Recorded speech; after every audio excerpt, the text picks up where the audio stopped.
This 17 News at Noon podcast is brought to you by Clinica Sierra Vista. Welcome back to the 17 News at Noon podcast, where we share your news on your schedule. Well, good day. I'm Elena Rusk. Wildfire season is here, and we're already seeing the effects of the drought with dry brush going up in flames. Kern County Fire responded to a brush fire around 4:15 yesterday afternoon east of I-5 near Edmonston Pumping Plant Road. That fire quickly grew and at last check has burned 500 acres and is just 10% contained. Fire crews were hiking up and down the hill to put out the flames, monitoring it overnight. Fire officials say the so-called Edmonston fire has the potential to double in size. More than 100 personnel have been brought in to fight this fire. And also we have cleanup underway for a diesel spill that happened after a crash between a tanker truck and a Ford SUV. That was just before 6 a.m. The California Highway Patrol says the driver of the SUV was eastbound on Kimberlina Road near Wasco when he drifted into the path of the big rig, causing both vehicles to crash and overturn and leading to the spill of diesel from that tanker.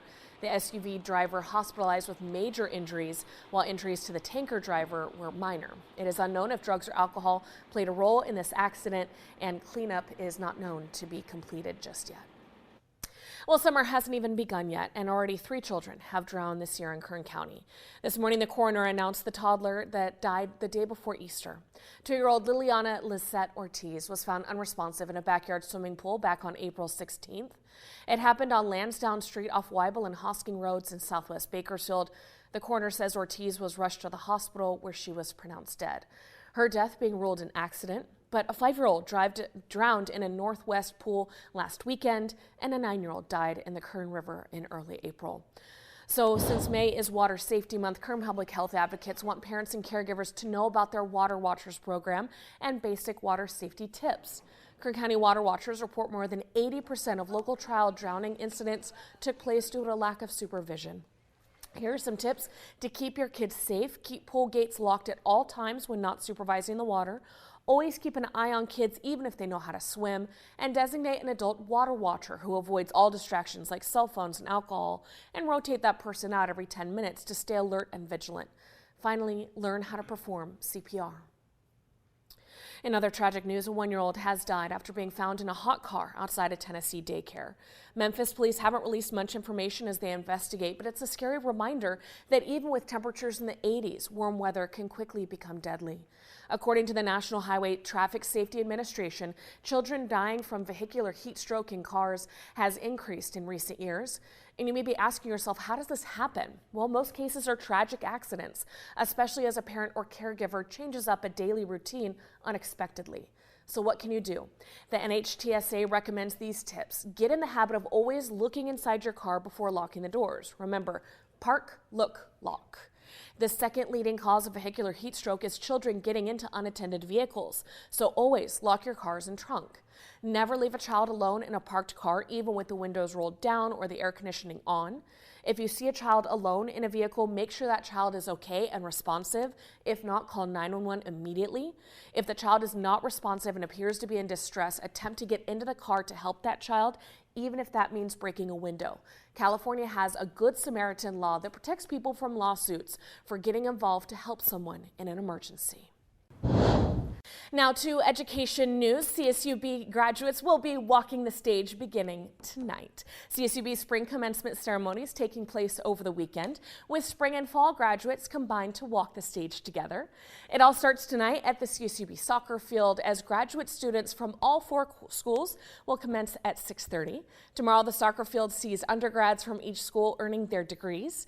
The School of Social Sciences and Education walk at 8 a.m. The 6 p.m. ceremony celebrates the remaining 3 schools.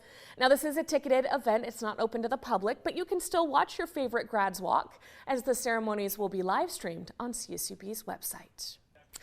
And happening later today, local law enforcement officers heading to the ring for the 26th annual Battle of the Badges. It's an evening of boxing featuring Bakersfield police officers, sheriff's deputies, corrections officers, and CHP as well.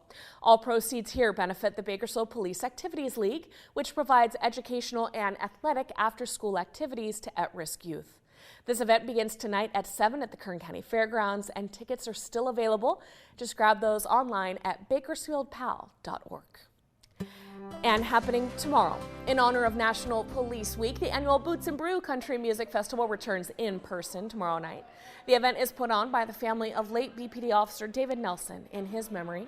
He died in 2015 in a car crash during a high-speed chase. All the proceeds go to the Officer David J. Nelson Memorial Scholarship Fund. The goal is to raise $75,000 tomorrow. The night features live music, silent auctions, raffle prizes, and line dancing at the 1933 Event Center on Downing Avenue from 5 to 10 p.m. The event is free and open to the public, but of course, bring that donation spending money. Hello, this is Tim Callahan with Clinica Sierra Vista, and we're excited to unveil the Community Health Center of the Future, our comprehensive care center. It's located right across the street from Memorial Hospital. We have every service under one roof, from family medicine, OBGYN care, dental services for adults and children, behavioral health, and much more. So find your way to better care at Clinica Sierra Vista this year at our comprehensive care center. Visit our website, clinicasierravista.org, for the latest on this project. We'll see you soon. Well, out of business news, the stocks fell in late morning trading on Wall Street today and are headed for another week of declines. The S&P 500, the Dow Jones Industrial Average, and the Nasdaq are all headed for drops of 3% or more for the week. The stock market remains stuck in a slump amid worries about how inflation is squeezing businesses and consumers, particularly with Russia's invasion of Ukraine pushing energy and some key commodity prices higher and higher. Investigators are also worried about the Federal Reserve's plan to aggressively raise interest rates and whether that will help temper inflation's impact or crimp growth too much and send the economy into a recession. And now to the coronavirus. A panel of CDC advisors have voted to recommend children between the ages of 5 and 11 receive a COVID-19 booster shot. The endorsement comes mere days after the FDA authorized a booster shot of Pfizer's vaccine to elementary-aged children. Kids between the ages of 5 and 11 will receive just 1/3 of the regular dosage that is given to everyone ages 12 and up. The CDC director is expected to accept the panel's endorsement and approve the recommendation. Meanwhile, Moderna is looking to get its COVID-19 vaccine approved for children under 5. The FDA's chief says they will act as soon as possible on Moderna's application. Nationwide, cases are topping 100,000 a day, the highest rate since February. Officials say that number could rise in the summer months. So let's take a look at the latest COVID-19 case numbers here in Kern County. Public Health updated their dashboard this morning to reflect 389 new positive cases and 8 new deaths for a total of 2,435 Kern residents lost to the virus. State data shows an increase in hospitalizations since their last report on Tuesday, with 23 patients hospitalized with COVID in Kern County and 4 patients in intensive care units. All right, looking ahead now to some fun events happening this weekend. Tomorrow you can catch blues artist Teresa James and the Rhythm Tramps, Orphan John and the Abandoned, and Bakersfield classic rock band Chronic Blue. Johnny English, Randy Martin, CEO and founder of Covenant Community Services, and Jeff Salters with Salty's Barbecue are all helping to put on this event, and they joined us this morning on Sunrise to talk about it. This is my hometown, and these kids are important in the community, and it's being a background, being in the foster system like I was as a child, is something I've always wanted to do ever since I was a young adult, is try to get my life in a situation where I can help them. Now, this is all benefiting Covenant, which provides mentoring, housing, behavioral health, and life skills services to young adults who are aging out of the foster care system. You can join in tomorrow to support this work with dinner before the concert at Salty's Banquet and Event Center. Tickets are still available on Eventbrite. And also happening tomorrow, a local nonprofit is hosting a benefit, opening their doors to the Positively Cat Sanctuary for free tours. Tomorrow, the cat people will host meows and mimosas.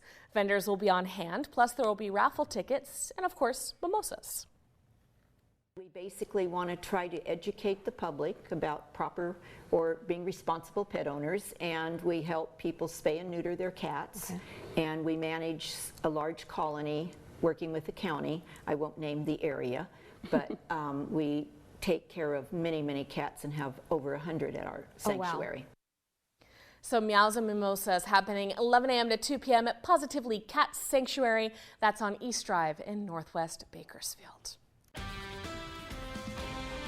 The 17 News at Noon podcast is a production of KGET and Nexstar Media Group. For more on all of the headlines in today's show, head to kget.com.